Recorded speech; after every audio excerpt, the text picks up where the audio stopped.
Hey, welcome back. So now we're going to take a look at the same area, the same region for part B, but now we're going to revolve about the y-axis. So I'm going to go ahead and graph out the function again, what it looks like. It's the same region, 9 to 3. My region here is going to be red, right there.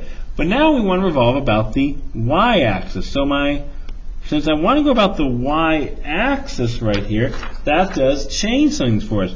We are going to have a horizontal rectangle.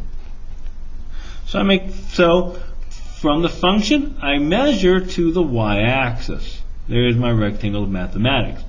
Now remember, that is my radius. Now, since we have a horizontal rectangle, we are in terms of y. So everything has to be in terms of y now. So let's see here. So the function we had was y equals 9 minus x squared. If I solve for x, I would get x equals plus or minus the square root of 9 minus y.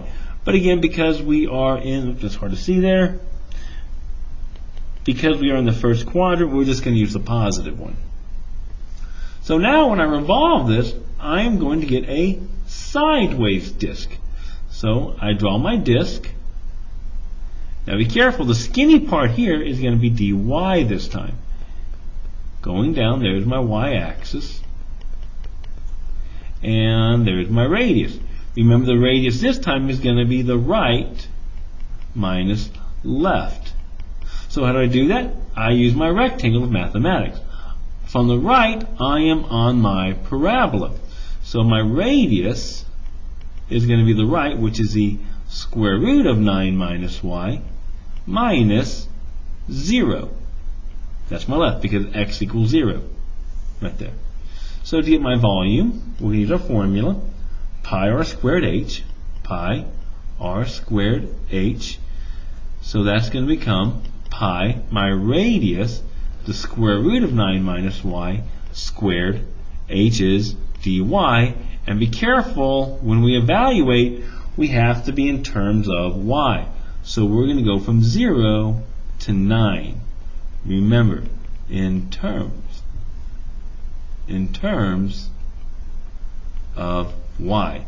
So there, whoops, keep moving it. So that's going to give us our volume this time.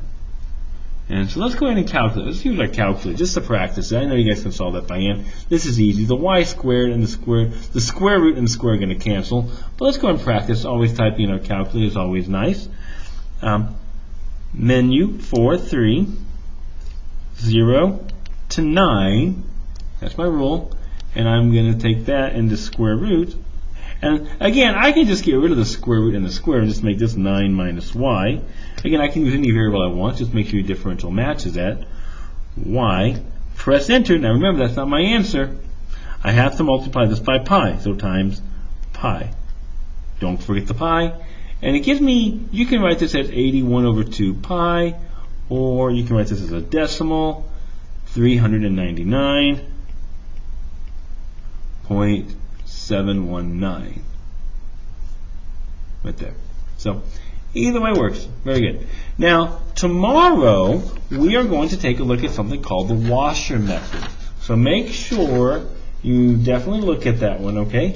Tomorrow we're going to take a look at something called the washer method. And that's what happens if we revolve around something that is not an axis in this case. So, and it's a little bit different, but I think you'll get it very well. So in the meantime, go ahead and definitely try the homework for tonight, and I will see you guys tomorrow.